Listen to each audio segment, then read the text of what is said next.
All right. You ready? I'm ready. You excited? I'm excited. This is your turn on the Noize. I know. Yes, it's your boy Jay Barber, Studio Noize, the voice of Black art, coming back at you. More art, more glory, more collectors on the show. We're here live at the Black Art America Gallery, as always. Extra special guests, as always, right here on the show. We have Ashley Lee on the show. What's up, Ashley? Hey, Jamal. I'm super excited, man. I can tell my mama I done made it. I'm on the Noize. I'm on Studio Noize. Yes, and Ashley's a super fan. That's why she's super happy to be on the podcast. She listens to it all the time. What's your favorite episode that you had? I gotta be biased and talk about my boyfriend, Rashawn Rucker, when you had him on. One, because y'all's energy is just so good and so organic, y'all North Carolina boys, and then I just, my man. Yeah, he's awesome. He's pretty cool. And then I just like kind of how he tells his story. Like, he's a really good storyteller coupled with your impeccable interviewing skills. It just makes for a good, comfortable, transparent interview. Yeah, absolutely, yo. And Rucker's my man. Make sure y'all check him out, Rucker Art. And so thank you for coming on the show, of course. I had a second favorite episode. Who's your second favorite? It was when you had Dr. Liz Andrews, executive director of Spelman, and she gave kind of the preview of the Black American portraits that's right. exhibit. I learned like a couple nuggets from that. That's why I was like, oh, I always have to listen and catch these episodes because you just never know what you're gonna learn. Exactly. And so that was like my second, because I just love the work that Liz is doing. Absolutely. And Liz is amazing. Spelman Museum is amazing. One of the jewels of Atlanta. I always tell everybody that whole AUC Center over there, fantastic. A lot of history over there. So she's adding to it. And, that show is probably one of the best shows I've seen in Atlanta by far. Absolutely. I mean, it is probably the closest thing to a Black canon show. Yeah. Because it's like almost everybody. There's a couple people missing, like Jamal Barber. Hey, go ahead and say it. But it's going to happen. It's going to happen.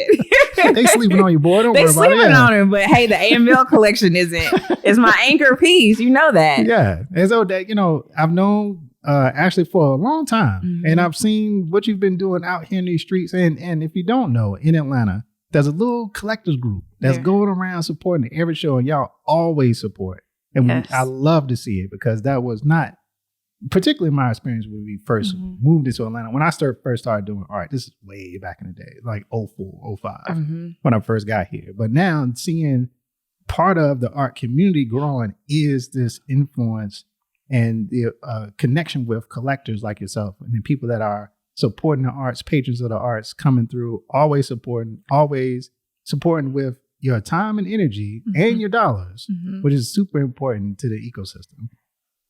So that's what we're talking about today. And we got, it's great to talk to you, because I see how excited you are. I'm excited. And I love it, yo. This is like energy. What, I mean, sometimes I'm like, man, am I really a collector? Because I love it so much, and it's really like more therapy for me when I'm looking at work and I'm buying work. So I kind of like, man, it's kind of selfish of me when I do this, because it's really healing for me versus like. Well, talk about that. What got you started in that, going in that? Well, I'll say it. How do you know that it was therapeutic for you?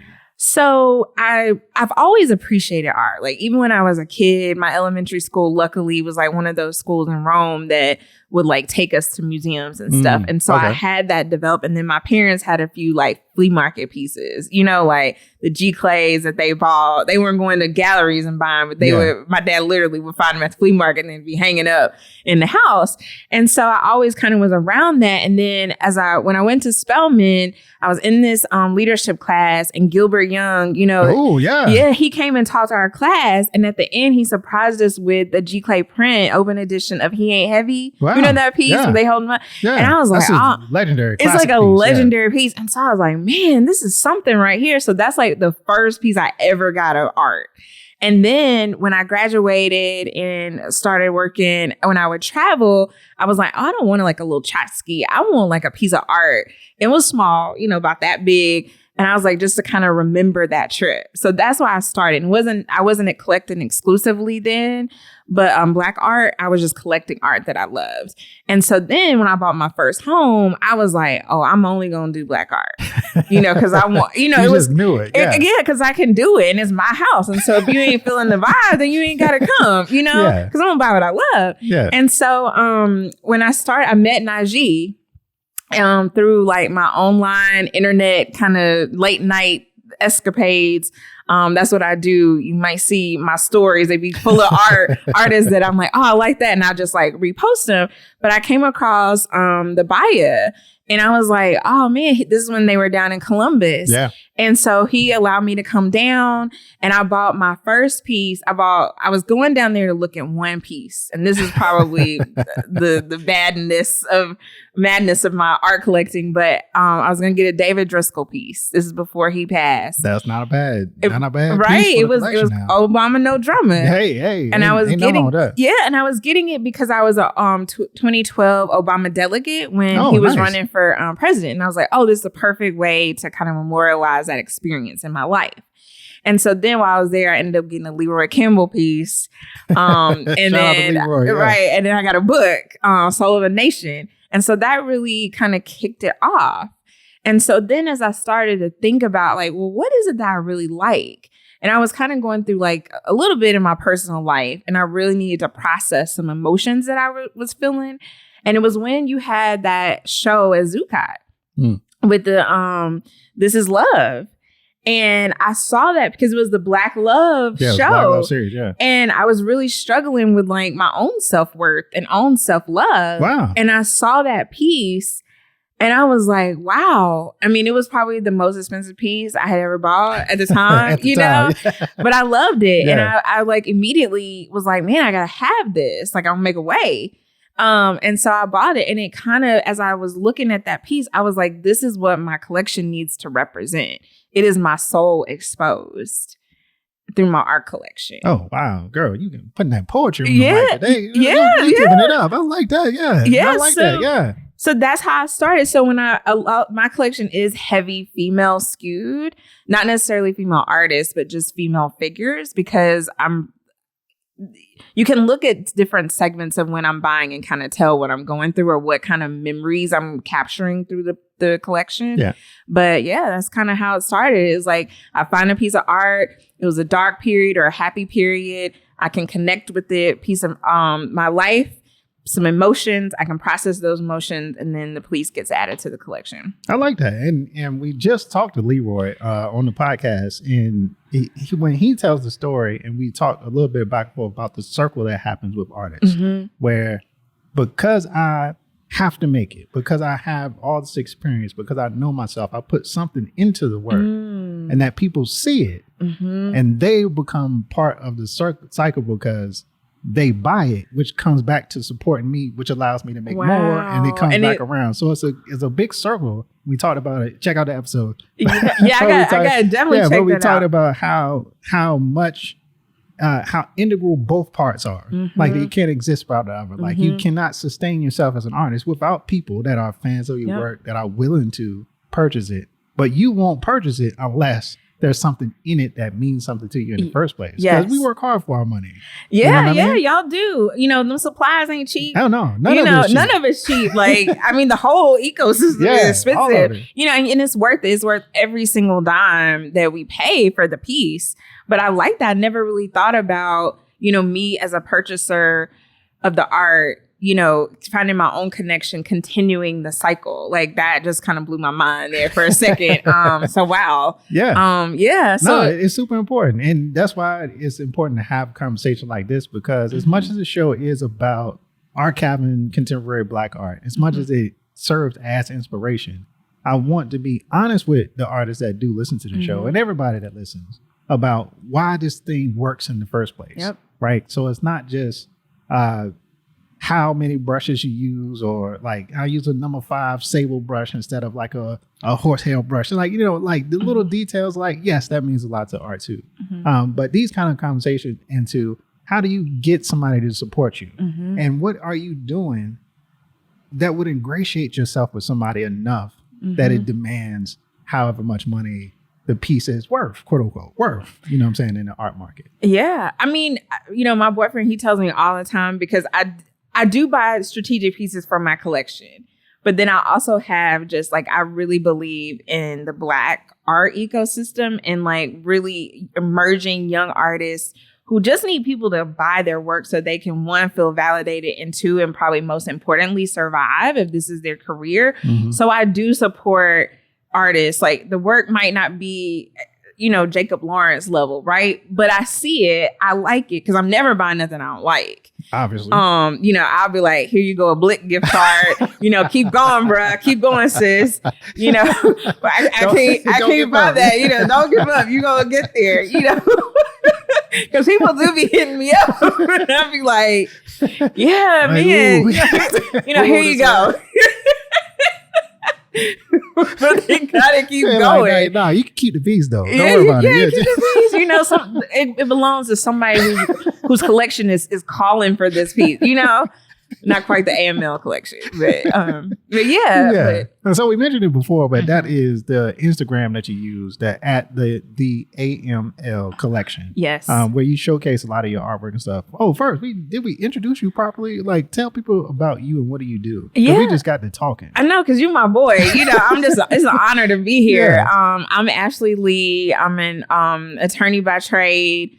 Art collector by night and day. Anytime I ain't working, you can find me on the Instagram, at the AML collection. You can see kind of my collection. Mm-hmm. Haven't been posting a lot lately because life been happening, but I'm gonna try to post a little bit more. But you can kind of see my art collecting journey. And what people may not know is I do spill a little tea when I post on my art collection page. I post a quote. And each quote is reflective of why I bought the piece. Okay. And how it fits into the narrative of my collection. So, those quotes just aren't out there willy-nilly. It actually means something. So if you want to get a peek as to why I bought it, you can read the caption in the quote. That's what's up. And so you are what I would describe as an avid collector. Like, you are constantly buying, purchasing, supporting, talking to, being in the places where stuff is happening. Like, I don't know if you'll get invited or you just sneak in, like whatever y'all be doing, y'all be there. Like whatever there is happening in Atlanta or around. Because I can't even say in Atlanta, because you travel a lot to see a lot of different shows all over the place. And so it's not funny, but it's sort of like what you imagine it takes to be a successful lawyer. I feel like you put that same thing into your art collecting. Am I right or wrong? Yeah, probably. I mean, I try to do, in everything I do, I try to have Black excellence, right? I want my collection to be representative of excellence, how I define excellent, may not be what the powers that be in the art community feels. And even with my little art blogging thing, I want that to represent excellence. And so I do put a lot of work. I'm very intentional when I do my reels. I'm not a graphic designer, but Canva is my friend, And so I just, with the whole purpose of showing people like there's a whole culture out there, especially when you in this anti-woke kind of climate, we can be woke. We can be woke about Black art. And I'm not ashamed to say that, because I do think it is important, one, from a historical perspective and capturing our beauty, capturing our essence, capturing our history. And as a lover of history, it only makes sense. So when you walk into a gallery space, what are you looking for? Like, are you always on the look for something to acquire, or are you just simply open to seeing what happens and responding to what you see?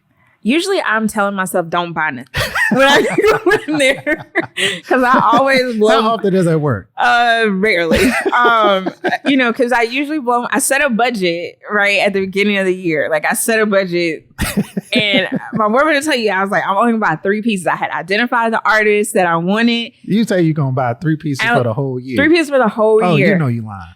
No, that goal is a lie by itself. As soon as you said it out your mouth, you know it won't true. You ain't gonna buy no 3 pieces. I know, but I was like, man, I got some other things going on. I really just need to just do this one little thing. Because last year, I ended up buying like almost 40 pieces last year. Holy smokes. You bought 40 pieces of art last year? Yeah. Wow. And that's why I was like, wow. How'd you go from 3 to 40? Because I was like, 40 was a big chunk of money. And so I was like, man, I need to calm down this year and just buy the 3 and just be good. But you know, I love to spend my money on art. Like I cannot tell you the kind of joy I get sitting at home, like on my couch. I don't even watch TV. Wow. I just look at my art. Wow. And I wake up to it. I have this sculpture from Austin Brantley. It's of a woman. It's called Emotional Scars. That was the one piece was on my list for this year. And I wake up to it. And I look and I remind myself I've come a long way. Wow. And I'm proud of the person who I'm becoming. Yeah. And all the challenges that I've overcome. And so, you know, back to your question. So I usually tell myself, Ashley, please don't buy nothing. And then, but I go in there, you know, knowing, and if I see something and I connect with it, you know, and I can afford it, you know, if I have to eat some peanut butter and jelly sandwiches, I'm cool with that, you know, but I go ahead and buy it, you know. And one thing is cool, like, especially about Baya and working with Noize and the fam here is that they sometimes will let you put stuff on a payment plan. Yeah. So I bought some pieces of work like that too. To make it more manageable. Yeah, it can be more manageable. Absolutely. Yeah. And so it reminds me of Kerry Davis, the postman collects. Mm-hmm. He'll be on the show soon. Oh, I can't wait for that. We're going to get you, Kerry, on the show. You got to come, bro. But he was a postman for years and retired as a postman here in Atlanta and ended up with a phenomenal collection, like just beautiful top to bottom, some legendary work from all sorts of people inside of it. And so the point I'm making is that you don't have to be super rich in order to do this. That's right. And so how do you approach it in a financial sense? Yeah. And how you do it. So what's your price range that you look for usually? So I like, honestly, because I know myself, I'm going to buy a lot of works. That's just how I navigate because I love supporting artists. So I try to look for things under $1,000. Okay. Lately, though, because my eye is getting a little bit more trained, a little bit more sophisticated, I'm trying to buy more masterworks. I've been getting 10,000 and under. Wow. But for me, you know, there are people out here spending way more money than me. And let me just tell people, I'm first generation college, first generation lawyer, you know, so I ain't really coming from money like that. My parents work hard and I'm appreciative, but so I'm sure they might listen to this. So I want to let them know I'm appreciative. But, you know, I set a budget, you know, and I put money aside. Yeah. That's because I know I'm like, all right, I'm going to want this. And so maybe I'm not buying designer clothes all the time. I mean, I do buy a couple things. You do all right. You don't be bumming out here. I don't be bumming, girl. You know, but I do be a Tarjay out here, you know, in these streets. Tarjay be hooking me up, maximizing that dollar for the art. And so it's just about priorities for me. You know, I cut back on other areas. Like Ruck will tell you, like my house, oh, we ain't having no lights on because I need that light bill to be $81. So don't come here leaving lights on because that's how I maintain my budget. You that's know? Why you're really not watching TV. Right? Exactly.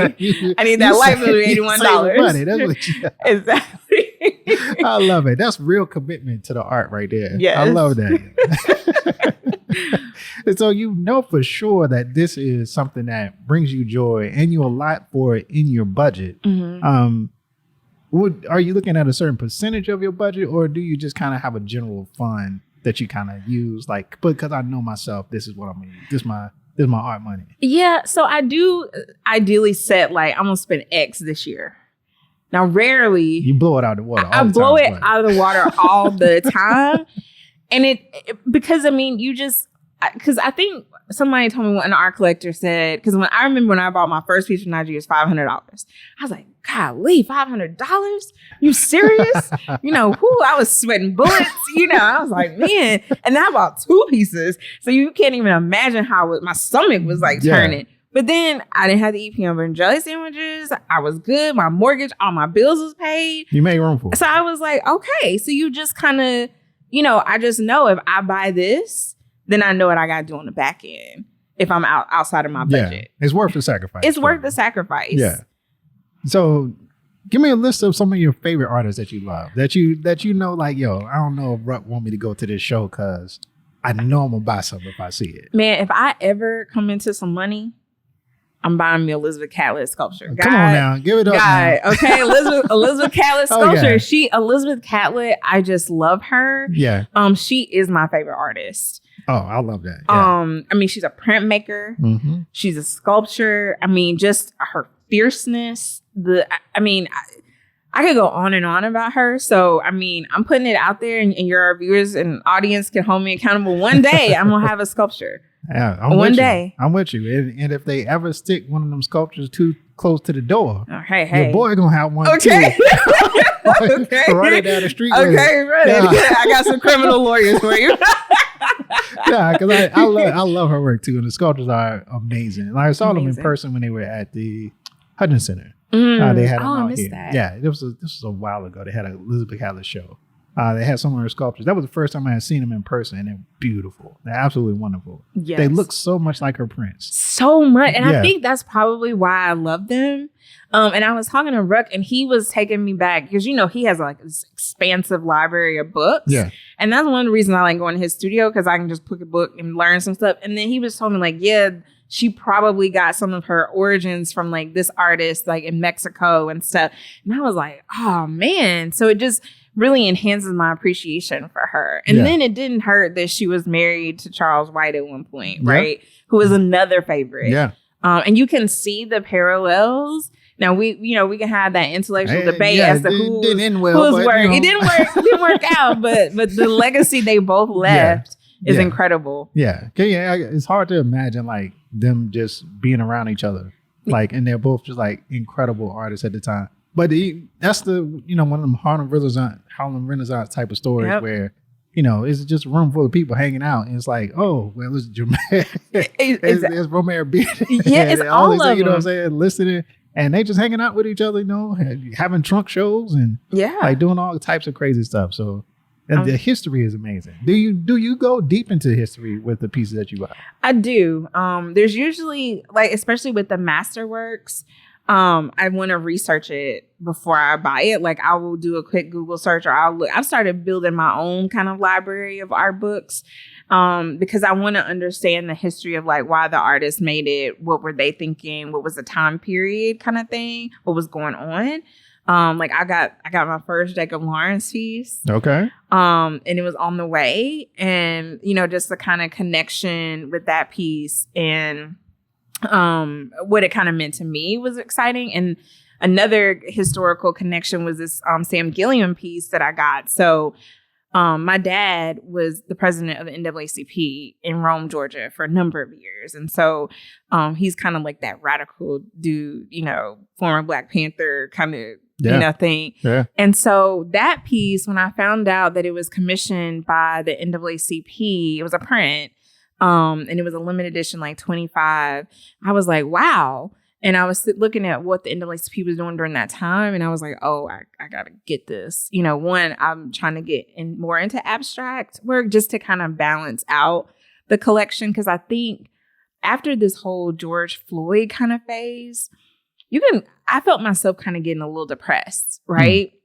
Because I had bought a lot of work about wokeness and fighting the struggle. But like when you see that kind of work every day, it kind of can remind you like, dang, we gonna ever make it? Like, it starts to get heavy. Yeah. And so I was talking to Noize about this because of his landscape work that he's been doing. And I was like, maybe that's why I'm drawn, because I just need an escape. You have the political climate here in the US, and it's kind of crazy. And so I think I've been leaning towards more abstract work to kind of escape that in your face oppression, if that makes sense. Oh no, it makes perfect sense. I think a lot of people, if you look at their collections, and they're collecting truly, not chasing the whales that they see, or just only looking for big names, or have it as a asset sheet for their portfolio. When they're really looking at art, you can see the phases of their life reflected in it, because as things happen, you start to get work for different reasons. Like you have to, like who has the exact same reason for doing anything after 5 years, after 10 years, after like whatever long it is. So I'm not surprised at it at all. Okay. Especially when you are such an honest person when it comes to it, your art is going to be reflective of whatever era you're going through. Yeah. And so it's like that with artists too, because I tell a story all the time about when I started doing my thesis show, Fullness, which is completely almost abstract.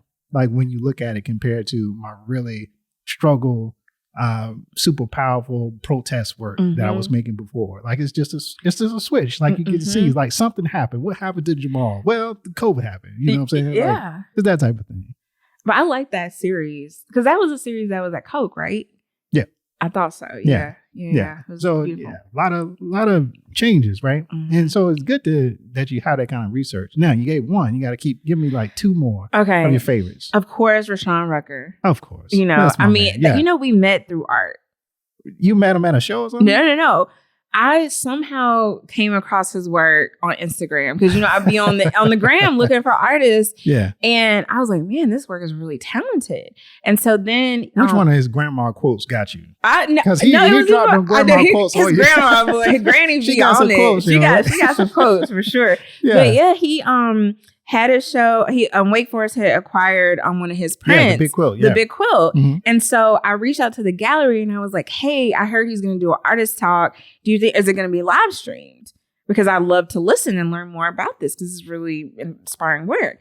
And they were like, yeah. And so they sent me the link. And so I was watching it and I was like, man, this bruh is smart. He's really talented. And he cute. Yeah, and I was like, he's kind of cute, but I was like, yeah, he is attractive out here. But I'm not one of those type of people, like I ain't. I'll just mess with you. but I was like, he posted like in his stories, like, oh, November is Take a Cue on a Date month, right?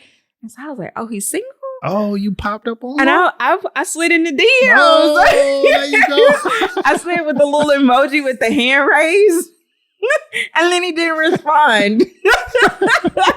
all y'all DMers out there, there's hope for you. Hey, shoot your shot. Shoot your shot. It work. But and so we started. I bought some work, and we just had our first conversation was like 9 hours. And I'm not even a phone person. Like I actually hate to talk on the phone. I'm a texter. And, we were talking about the art canon and our background. And I really just have such an appreciation for his work. And I mean, maybe I'm a little biased, but I think because I liked his work before we started dating, just his journey, right? Yeah. From printmaking to the painting. He did a couple paintings. I have one that I bought from even before that, the journalism stuff. The photo photography. So I don't have any official photography work. I gotta get that. Then I'll have all the mediums. But we'll get there. We'll talk more about that. Yeah. So he's one, and then obviously your work. Your work is the anchor. Without your piece, none of this would be possible. Like I'm not even you can look on my Instagram and see the piece. That's how it all got started. So, and I got a couple years. I got that. I got a watercolor joint, but I got to get the kind of that Afro Cobra. Oh yeah, kind of. Yeah, I got to get that work. And that's that's the thing about collectors that I learned recently. You can start off with an artist, when they're like younger in their career. But then don't forget to buy works as they continue to develop. That's what's up. And so you have a extensive list of people that are in your collection. I do. Like, give me a list, some names for me that people would know. You've already said quite a few already. Yeah, I do have the Catlett. I have a couple Catletts. I got the Jacob Lawrence. I got the Faith Ringgold. Which Catlett do you have? I have the Survivor. And dang, what's the name of that piece? It's with the children. The playing with the ball? No, it's like a figure here, and it's got the kids at the bottom, like a multicultural kind of piece. I can't even remember the name I know what of you're talking it. About. Yeah, yeah. I know what you're talking about. But I got that. It was like a run of 150. Yeah. And then just adding Najee to the collection, which I'm like, man, how you gonna be advising my whole art collection, and then I don't even have any of your work. Another artist, Kerry Young, I have her. She does some really interesting work. Emerging artist with some lemon juice and like fire. Okay. Ruck is always like, is it gonna be archival? I'm like, you know what? It's gonna be all right for me. But I love her work. I mean, just the layers and how I love wood pieces. Miriam look this up, Miriam is another one. Mama. Love her. I love the feminine energy her work gives. Just got the Alfred Conte joint. Oh, the print? The print. Oh, I mean, nice, I can't, I ain't there yet. I ain't there yet. Conte is the man. Let me get that lottery and I'll be there. I'll be like, Alfred. Who else? There's so many people and John Glover. He did a real good series with feminine energy and some faith-based pieces.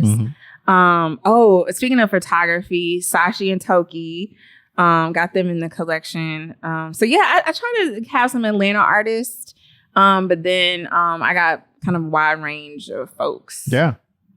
It's a lot of people. I need to update my list. No, yeah, you gotta update your list. Do you have a list of like all the work that you have? Not all the work. Oh, you gotta archive it. I know. I got to archive. It's like I buy it too fast. I had started a list. I had started this really detailed spreadsheet. I had a binder, and then I just started. Yeah, overwhelmed. I got overwhelmed, and now I'm like, I just was talking to somebody. I was like, I got to get somebody to help me because it's just too much right now. Yeah, that's what's up. And so I noticed. Answer this question already, but is all of it framed and hung up in the house? Man, Jamal put me on blast out here. I thought we was friends. I already know the answer, bro. I want you to say it. Admit it to the people. It is not all framed. It is not all hanging. So where is it? So I do have a lot of it hung. I have started hanging pieces. I probably got, but it's not in between the seat cushions and nothing like that. No. I have a closet dedicated to it in my office. Okay. And so that's where art is. I'm having to get 2 closets. I was like, man, should I just turn my walk-in closet in my bedroom into my art storage? I don't really need all these clothes. Yeah, you don't need no clothes. Yeah, just get it basic. I'm gonna do the capsule wardrobe. Then it's be my art closet. Get on that Steve Jobs. Have 12 of the same shirts. That's right. That's right. Then buy more art. But for me, framing, I have this separation anxiety of separating myself from the art. Because it's yours. Because it's mine. And it means so much to me, not only from a monetary perspective, but just from the meaning. It's one of one usually. And so I don't want to depart from it, and because what if something happened to the framers? Yeah. What if they frame it wrong? That's always my biggest fear is that, this did happen to me one time. I framed a piece and I didn't like it when it came back. And it was what was wrong with it? I didn't know what I was doing. And so probably the instructions I gave him wasn't clear. And it just really, the frames took away from the piece. And to me, I don't like gaudy frames. I really like simple frames because I want to see the work first. I don't want to see the frame, really. So actually, Brooke told me, why don't you just do white frames, white matting? And then it's simple. Yeah, very simple. And then you don't have to worry about nothing. Yeah. So I have been framing more along that philosophy, but I still got a bit. And 2, I'm like, man, framing ain't cheap, Jamal. No, it's not. It's definitely not. Well, good framing is not cheap. Good framing is not cheap. We ain't talking about the Target frames. Yeah. And at a certain point, you can't Hobby Lobby it. You know what I'm saying? Where it's you have a square piece and a rectangle frame, stuff like that. At a certain point, I understand you have to do it. Yeah. But at a certain point, you got to get past it. Especially if you have bought 40 pieces of art, you need to invest in some custom framing for. Yes. To have it all properly taken care of. Archival mats. Absolutely. Plexi, UV, plexi for it. I'm with Ruck. I just go with simple frames. A simple black rim frame for most of my prints are black rim. And most of my paintings, the paintings and works on paper, watercolor, stuff like that are white frame. Oh, that's my formula. Simple. Because the colors pop more on white frames to me. Yeah, because you don't see the frames. Yeah. But with print work, because it usually has black in it, the black adds to. And it doesn't take away. Yeah. Because the piece I got is in black. But I'm doing better. I have already framed 4 pieces. So I use a framer, the Picture Depot in Mableton. I use him. He's real good, quick. So 4 for the year is and it's only June. Oh yeah. So that's pretty good for me. Yeah. I'm rolling. You rolling. So we talked about some key pieces that you have. What other key pieces do you have that are located in your house? You talked about the one sculpture that you have in your bedroom that you look at. You have my piece that's in there. Do you have another piece where you go get your tea or your coffee in the morning? You this piece is right here. So the Samella Lewis piece that I got. Which one is it? It's the Mother and Child. Okay. that piece, because it reminds me of my mom, my relationship with my mother. And so it's in my family room. And then, and in my family room, I've got the Catlett piece with the kind of the kids. I gotta remember what the name of that is. And then I've got the Samella Lewis piece. And then I have this massive, probably like the size of that, of Leroy Campbell. And I love his work. I mean, golly, I love his work. And my family loves his work. And so we have like, oh man, wasn't it? It's like it's a Thanksgiving kind of piece. And so they're gathered around a table and they're passing around food. And so when my parents come over and we're having dinner, like we always talk about the piece. It's the same discussion. They're like, how many people is in that piece? You know, what is that, corn? Is that ribs? Is that collard greens? You know, I mean, and so that's awesome. It's those kind of memories that I will cherish forever. Yeah. That's when work means something to you. Yeah. Yeah. I like that. So yeah, those are the big ones. Yeah, touchstone pieces. I like that. One thing that I think is really important and what I love to see, and a lot of y'all are getting it in the collector group that you have. And collectors, and Kerry Davis talks about this a lot when I went to his house. He talks about the relationship that they have with the artists that can be very special. We become like family. Like I consider you to be like family. Absolutely. Like, because I've known you for so long. Like, you know, my kids and my wife, like, you know, everything about me. You come to the studio and check stuff out. So all that stuff makes us more connected. Tell me about some of the relationships that you have, not just Ruck, obviously, which is major, but like, tell me about some of the other people that you connected with over time. Yeah, I think that's true. And I remember the first time I met you, you know, I didn't know you, you know, and I was like one of those people, I'm kind of like that introvert. Like I might act like an extrovert, but I'm really an introvert, and I really just like to be alone because I'm an only child. And so I was really scared, and I really get scared kind of meeting artists because y'all are kind of like celebrities to me, because it's like, man, y'all can produce that. Like I can't do anything remotely close to that. So it's like you had that admiration. But like Sachi, we're pretty cool. And I'm gonna put her on blast because I know she might listen. Like we were talking about this vision board. Sachi, I'm gonna be texting you in a minute. You got that vision board ready? But you know, you they do become family. Like Najee and Sateria, like they definitely family. Like every time I talk to my parents and I'm talking about art, they're like, how Najee doing? How's Sateria doing? Like tell them I said, hey, you know, and actually we've created some family memories at Baya. And I'm not just saying that because Baya is like a sponsor or whatever, but like legit. Like I bought my first piece from Najee with my parents, and we have this like picture of me holding the work and my parents are like right there. And so of course they might not always be here, but that just makes the collecting journey just so much more special. Yeah. You know? And it makes the art more special because now it's attached to like real life, like real memories. Exactly. And my dad is, he is like a wannabe collector. You know, he ain't gonna spend the money. He just gonna be like, oh yeah, how much you spend on art this month? You know, like mind your business. But he helps me unbox, like, so art that's shipped to me. Yeah. We have this unboxing ceremony. So I will have the packages at my front door, or maybe not at my front door, but you know, in a special place in my house. And so then I'm like, Dad, I got some artwork. And he'll be like, all right, I'm gonna come down. And so then we getting it open, and then he's like my hanger. You know, my house might be a little amateur. You know, this thing might have a little character and a little tilt in it, but that's okay because it's reflective of me. Yeah, you know? That's you. Yeah, yeah. That's what's up, yo. Do you do a lot of studio visits? I do some studio visits. I think it's like that, you know, fake it till you make it kind of thing. You know, I get really nervous like in studio because I'm not trained as like an art professional. I just really love art and I love the connection. But I just get so nervous. Like, when am I going to like trip and like fall over and knock a paint over? You know, like it's like all of those insecurities that I have. I'm like share with the world now. But you feel like you're gonna mess something up. I'm gonna mess something up. You know, like my heart just be racing so much. That I don't do a lot of. That's hilarious. A lot of people invite me, like, come to the studio, but that's really it. I'd be so scared. Why are you so scared? Yo, you're true.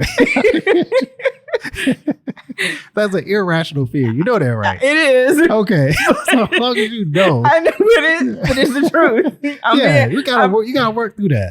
Okay, 2024. I'm gonna work through it. Okay. It's gonna be a New Year's resolution. Yeah, right. Right. Just like you're buying them 3 pieces. Right. Too. Exactly. Yeah. So, when you do visit these museums and places like that, what do you like in a gallery? I like to see Black art. Period. Okay. I don't collect nothing else. So, I mean, there are a few other like small, but that ain't my mission in life. And so if it's not a gallery that's showing Black art, I'm not purchasing from you. That's it. Hey, I love it. Yeah, I love it. This, Black Art Podcast. That's what I say. Yeah. You gotta support the ecosystem because art should be reflective of you. That's right. Right, and that sounds like what you have going on in your house. That's right. Like everything has a meaning and purpose to you. And of course, you're a Black woman. You want to see Black women and stuff that you do. Yeah. And so you talked a little bit about figurative and trying to figure out abstraction or understanding. Tell me about that. Like, what is it? What is driving you to try to understand the abstract work? Because I missed out on a Mayhew piece. What do you mean? So now she had said, "Hey, I got some Mayhews." It was like, I don't want that. I don't want that trash in my house. I was like, I don't really collect abstract work. And he was like, "Ashley, you sure?" And I was like, "No, I'll pass." And you regret it ever since. And I have regretted it ever since. So that's the real. That's hilarious. That's the real truth. That's hilarious. Yeah. Because but I think too, as a collector, you'd grow. Yeah. Like what I was collecting outside of like your work and David Driskell, like some of the other pieces that I have, I can see like I was really supporting the art ecosystem here. Because my eye is different now. And I do study a lot of books, right? Because I'm not a trained professional. But it is an investment element to this, right? Mm-hmm. Because I am thinking about my legacy. And while I don't want to decommission any of the pieces, that I have in my collection, that's not my mission. But at some point, I won't be here, right? And so I do think long term, like, where do I want this piece to go? Yeah. And so I need to buy stuff that I can leave to Spelman, that I can leave to other HBCUs, that maybe I can donate to the High or something, So I do kind of think about that. And I think with the abstract journey, as I was reading books, I was like, I'm gonna get me a Mayhew book and I'm gonna learn what is this about, Yeah. And I realized like how spiritual the work was. And I was like, oh my God, I'm missing out on a whole like portion of work because I was naive and didn't want to do the work to understand what it meant. And so after that, I've been more intentional about it. And so what do you started looking to after that? Like any abstract artists that you think of pop out on? The Sam Gilliam was like a big thing because I needed to understand like the masters so that I could understand like more emerging artists. Yeah. But there's this Princess Rashid. I don't know if you know her. She does some printmaking work. Mm-hmm. I've met her. We had lunch. And so she's on my list of like abstract, and it kind of marries the abstract printmaking, and I like that. Yeah. So her print work is great. It really is. Like she's really an incredible artist. Funny. Sam Gilliam has some tremendous prints. Yes. Yeah. He's like, man. One day I'm gonna get like a non-print. I'm gonna start racking up for it. Yeah, you gonna save up for I'm that gonna save up for it. It's after the Catlett. Yeah. But yeah, and Mildred Thomas, like as I was walking in the Bahia, I was like, what? There's a Mildred Thomas here? Yeah. Like, am I gonna have to like lose some weight out here? Like not eat to see what we can do there? But yeah, so I don't know if I answered your question. No, that's you did. Kind of that's tremendous. And I like the point that you just made about understanding the masters so you can understand emerging artists because nothing wrong. I ain't taking no shots at nobody doing abstract work out there. But sometimes they would just be throwing stuff on the canvas. And they don't have a real understanding of what abstraction is.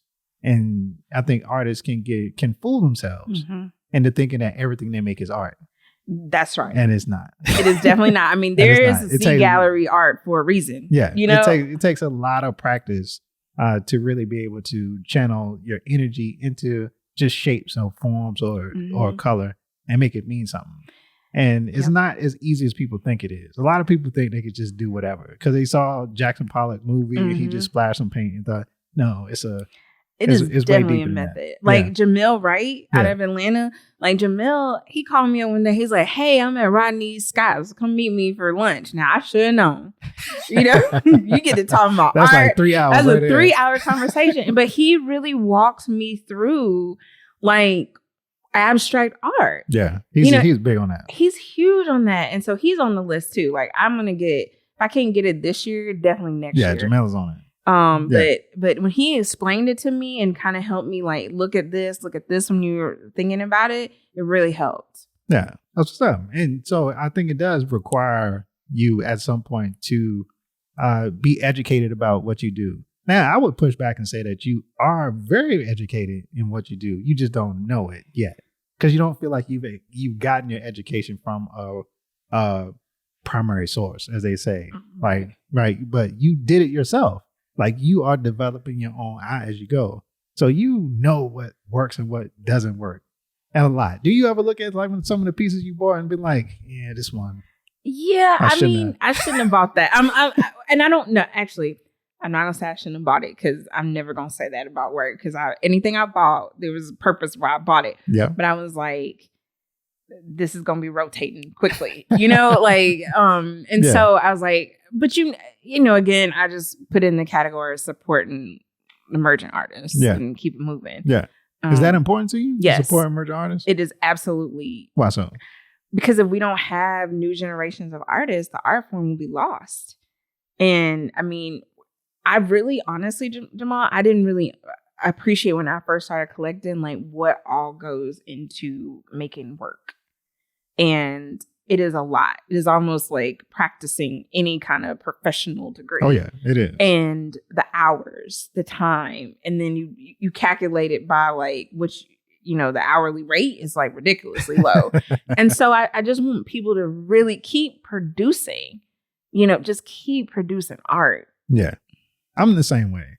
And that's probably one of the reasons I like to teach, because I see myself as one of the people that you're talking about who I was making some stuff. It wasn't quite art yet. Like I admitted to myself, it wasn't quite art. I didn't find it, but I needed to just keep working. And a lot of people out there just need to keep working. You just need to just be inspired and, just keep making. And it may not be this year or next year, or it might take you 5 years. It might take you a long time. It took me a long time to be able to do it. And that a lot of personal insecurities, like I just talked about this with Leroy about how much of being an artist is first knowing yourself. Yes. And that's a harder journey than people think it is. People give themselves too much credit sometimes. They think that they figured it out or they know what they're doing or why they do it. And you really don't quite know. Not yet. You really got to be something you have to examine and wrestle with. And it's a whole process of learning and growing and developing until you get to the point where this is something. You know what I'm saying? That attracts people's attention like you. Yeah. I mean, if you think about life just in general, you're constantly changing as a person. You're constantly growing. And so to think that your art practice isn't going to do that and get better, or, is kind of naive. But I mean, I admire y'all because your work is on display for people to critique. Like when I'm learning about these critiques, I'm like, people gonna come over and tell you what you did wrong. They don't get their opinion. What? I couldn't do that. Like I'm like such a perfectionist, and I would be just depressed. If somebody's like, oh, this messed up here, I'm like, oh gosh, so I mean, I really admire y'all. Yeah. Well, and that's a thing that, and I've been known to do that, right? To go to people art shows, be like, hey, can I talk to you for a second? And then like kind of not get at them, but have a real conversation with them because at the core of it, and I think you were the same. I want them to succeed. I know what it feels like to be in that struggle, to be making stuff, and then you put it out on display, and whether or not judging on the responses you get from whatever piece is up, that might affect you for the next 6 months. Yeah. I mean, both mentally and financially. Yeah, financially. Yeah. And so being in that space, like I want you to succeed. But there's certain things people need to hear. Yeah. Right. You need to hear that this is a common reference that everybody found on Google. You can't keep painting it. Yes. You got to do something different. You got to invest and think about it and change what you're doing. because you're making the same image over and over, and that's not going to work for you. You don't get to be Catlett. That's right. By doing Google images on people. Like, it's just not happening. It requires work of you. And especially if you want to succeed at it, as much as I want you to succeed at it, like, you got to put in the work to be able to do it. Yeah. And find what is unique to you. I was listening to the episode with Clarence, who does the green figures, and he was talking about that very point. Yeah. And I was like, now you see a green figure and you're already like, oh, I think that's Clarence's work, you know? Yeah. So yeah, I think you're right. Like, just keep doing it. And I think the financial piece, once I learned about like the financial elements of art for artists, I think I started spending more. Yeah. That's what's up. Look, you're so kind-hearted. I mean, it's just like the underdog in me, like, because I'm like, somebody got to eat. Like, yeah. I can do without something, to help this person, That's nice. Your parents raised a very nice woman. You know that? They did a great job with you. Because and the people listening and they think that like she just putting on being like a Mother Teresa. She's not. She's really like this. She really does care about people and really looking to invest in other people. And generally when you come around, you're there to make people feel good about it. And so having those type of people in the Atlanta ecosystem, in any art ecosystem, is so valuable into how you do it. It actually inspired me to start actually collecting more work, because I most of my collection, and I don't talk about my collection a lot, but I have a lot of pieces of my collection. Oh, I gotta see this. I do. Yeah, but I never buy them. I always trade, and I always, because I'm in conversation with these artists, and if we both respect each other's work, as long as it, we don't even look at price, really. Like, I don't. Like, I kind of look at size. Like, how big is that? I got a piece that size. Yeah. And we just trade, like, no matter what it's worth. I trade with a lot of my students, and they do really good work. I trade with them. Now, my work is way more expensive than theirs, but it doesn't matter. Like, I'm trying to show you that the value is in the thing, like the essence of it. Whether it has the actual market value that is equivalent to me doesn't matter, because I don't look at, I'm not here to judge financial success or market value. That's not what I judge. I judge talent, and I judge expertise. I judge mastery. And if your mastery is good enough, I want it. Yeah. And so I don't talk about my collection, but I do actually bought pieces, and the podcast actually sponsors awards. Oh, wow. I sponsor an award at Georgia State.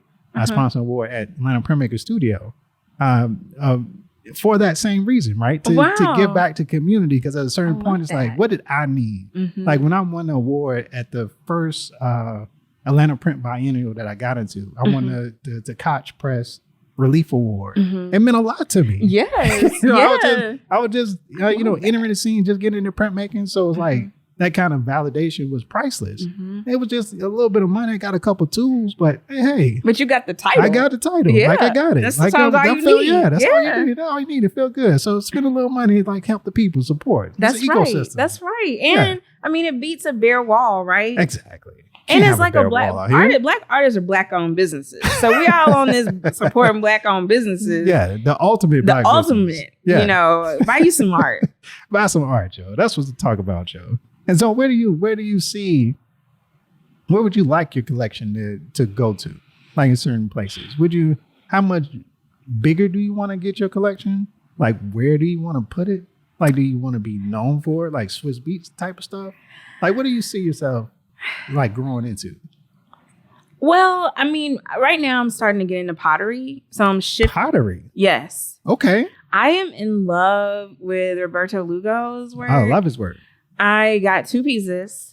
Oh, wow. You bought 2 pieces? I bought 2 pieces. I mean, these let me be clear. Let me be clear out here. How about the teacup? How about the little teacup? I bought the little ramekin. This ain't like what you go see at the high. Like, let me be clear. I got to start small. Yeah. And I was like, my mom was like, you paid that for this? That little cup? I was like, but look at it. It's 1 of 1. So it's beautiful. It's beautiful. It brings me joy. And I have it on my mantle. And I like look at it every time I walk in my house. I'm like, Yes. That's awesome. Shirley Chisholm. And so, that's what I kind of see. I'm getting into sculptures. I kind of see my collection going in that direction for right now. Yeah. Just kind of giving some variety. You ever check out Dante Hayes? No. He was on the podcast. I'm going to listen to that. He won, what's the name of that prize? The 12-something prize. But he's Dante Hayes. Tremendous. Okay. And you see these forms. Actually, he has a show with Jamel. Oh, does he? At the right Zuckerman. Now?